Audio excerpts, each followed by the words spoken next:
Guys, ഈ video എന്ന് പറഞ്ഞാൽ അർബൻ കമ്പനിയുടെ നേറ്റീവ് എന്ന മെഷീൻ്റെ ഒരു M1 മെഷീൻ്റെ ഒരു ഇൻസ്റ്റാളേഷനാണ്.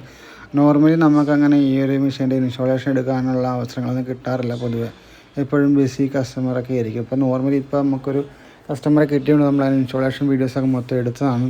അപ്പോൾ നമ്മളങ്ങനെ ഭിത്തിയിൽ കസ്റ്റമർക്ക് നല്ല ഹൈറ്റിൽ മേളിൽ വീരിഫയർ വെക്കണം, അത്യാവശ്യം ഹൈറ്റിൽ നിൽക്കുകയും ചെയ്യണം, താഴെ എന്തെങ്കിലും കാര്യങ്ങൾ ഉപയോഗിക്കണം. അതേപോലെ തന്നെ അവരുടെ വീടിൻ്റെ അനുസരിച്ച് പ്രീ ഫിൽറ്റർ പുറത്താണ് വരുന്നത്. പുറത്തെന്ന് പറഞ്ഞാൽ കിച്ചണിൻ്റെ ഔട്ട് സൈഡ് വർക്ക് ഏരിയയിലാണ് വരുന്നത്. അപ്പോൾ ആ വർക്ക് ഏരിയയിൽ അങ്ങനെ വെക്കുകയും ചെയ്യണം. എന്നാൽ അധികം വൃത്തികേട് ഉണ്ടാകാനും പാടില്ല. അപ്പോൾ നോർമലി നമ്മൾ ഭിത്തിയിലൊരു ഹോൾ അടിച്ചിട്ടാണ് അങ്ങനെ ചെയ്തേക്കുന്നത്. ഹോൾ അടിച്ചിട്ട് അകത്തൊരു PVC പൈപ്പ് കയറ്റി വെച്ചിട്ടാണ് ചെയ്തേക്കുന്നത്. അപ്പോൾ നോർമലി നമ്മൾ ഈ ഒരു ഔട്ട് സൈഡിൽ പ്രീ ഫിൽറ്ററും പുറത്ത് ഈ മെഷീനും വെച്ച് റിജക്ഷൻ ഈ ടാപ്പിലൊക്കെ വിട്ടിട്ട് അവിടെയാണ് പ്ലഗ് പോയിൻ്റ് എടുത്താണ് ചെയ്തേക്കുന്നത്. അപ്പോൾ നോർമലി നിങ്ങൾക്ക് ആർക്കെങ്കിലും ഇങ്ങനത്തെ ഒരു ഇൻസ്റ്റാളേഷൻ ആവശ്യമുണ്ടെങ്കിൽ നമ്മളെ കോൺടാക്റ്റ് ചെയ്യുന്നതാണ്. അപ്പോൾ ഈ മെഷീൻ ചെയ്യുമ്പോഴത്തേക്കും കുറേ പ്രൊസീജിയറും കാര്യങ്ങളൊക്കെ ഉണ്ട്. ആ പ്രൊസീജിയർ എന്തൊക്കെയാണെന്ന് വെച്ച് കഴിഞ്ഞാൽ ഇതിൽ sediment, carbon, post carbon, pre carbon ഇതെല്ലാം വാഷ് ചെയ്യുന്നത് ഇവർക്ക് അപ്ലോഡ് ചെയ്ത് കൊടുക്കണം. ഇതിൻ്റെ വീഡിയോസ് ഇൻസ്റ്റാളേഷൻ ടൈമിൽ പിന്നെ ഇൻപുട്ട് ഇഡ്യൂസ് എത്ര, ഔട്ട്പുട്ട് ഇഡ്യൂസ് എത്ര ഡിഫറൻസ് ഉണ്ട്, അങ്ങനെ കുറേ കാര്യങ്ങൾ നമ്മൾ ആ ഒരു ഓൺ ടൈമിൽ അതിൽ ആപ്പിൽ ഇങ്ങനെ അപ്ഡേറ്റ് ചെയ്ത് കൊടുക്കണം.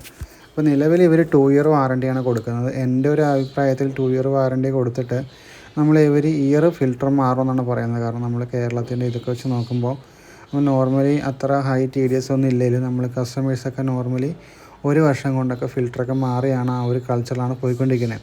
ഇപ്പോൾ 2 ഇയർ വെക്കുമ്പോൾ വേറെ കസ്റ്റമേഴ്സ് ഇതേപോലെ ഫിൽറ്ററൊന്നും മാറില്ല. പിന്നെ ഇതിൻ്റെ UV ടാങ്കൊക്കെ വരുന്നത് പക്ക പ്ലാസ്റ്റിക് മോഡലാണ് വരുന്നത്. UV ഒക്കെ ഒരു ഇൻ ടാങ്ക് വരുന്നത് സാധാ നോർമൽ UV ആണ് വരുന്നത്. അത്ര ക്വാളിറ്റി ആയിട്ട് എനിക്ക് തോന്നിയില്ല. കട്ട് ഓഫ് സിസ്റ്റമൊക്കെ പക്ക ഫ്ലോട്ട് സിസ്റ്റമാണ് വരുന്നത്. ബോർഡ് എന്നൊക്കെ പറഞ്ഞാലും പക്ക നോർമൽ ബോർഡുകളാണ് വരുന്നത്. അത്ര വലിയ ഇതൊന്നുമില്ല. വയറിങ് കണക്ഷനൊക്കെ കണ്ടാൽ നമ്മൾ പക്കയായിട്ട് പറഞ്ഞാൽ നമ്മളൊരു നല്ല സ്റ്റാൻഡേർഡ് ആയിട്ടുള്ളൊരു അസംബിൾ ചെയ്ത് വരുന്നൊരു ഫിൽറ്റർ പോലത്തെ ഒരു മെഷീൻ പോലെ ഇരിക്കും. അപ്പോൾ നമ്മളങ്ങനെ ഇൻസ്റ്റാളേഷൻ കഴിഞ്ഞു, ഓണാക്കി ഫസ്റ്റ് ടെസ്റ്റൊക്കെ അടിച്ച് കസ്റ്റമറോട് പറഞ്ഞു വെള്ളമൊക്കെ 2 ടാങ്ക് കളഞ്ഞിട്ട് കുടിച്ചാൽ മതി, TDS എന്തെങ്കിലും കുറവുണ്ടോ എന്ന് പറയുക. അപ്പോൾ ആൾറെഡി കസ്റ്റമർ കോർപ്പറേഷൻ വാട്ടിലാണ് ഈ ഒരു മെഷീൻ വെച്ചേക്കുന്നത്. അപ്പോൾ തന്നെ TDS കുറവാണ്. അപ്പോൾ നമ്മളിതിൽ വേറെ സിസ്റ്റം ഉണ്ട് ഇങ്ങനെ TDS ഒക്കെ അപ്ഡേറ്റ് ആയി വരുന്നത്. അപ്പോൾ അങ്ങനെ ഇതിലൊക്കെ ആഡ് ചെയ്ത് കൊടുത്തിട്ടാണ് വന്നേക്കുന്നത്. അപ്പോൾ നിങ്ങൾക്ക് ഈ ഒരു മെഷീനോ അല്ലെങ്കിൽ എന്തെങ്കിലും TDS സംബന്ധമായോ അല്ലെങ്കിൽ RO ആയിട്ടോ UV ആയിട്ടോ എന്തെങ്കിലും സംശയങ്ങളും കാര്യങ്ങളും ഉണ്ടെങ്കിൽ കമൻറ്റിലോ അല്ലെങ്കിൽ ഈ നമ്പറിലോ കോൺടാക്റ്റ് ചെയ്യുക. നമ്മളത് ക്ലിയർ തന്നെ ആയിരിക്കും. അപ്പോൾ ഓക്കെ, താങ്ക് യു.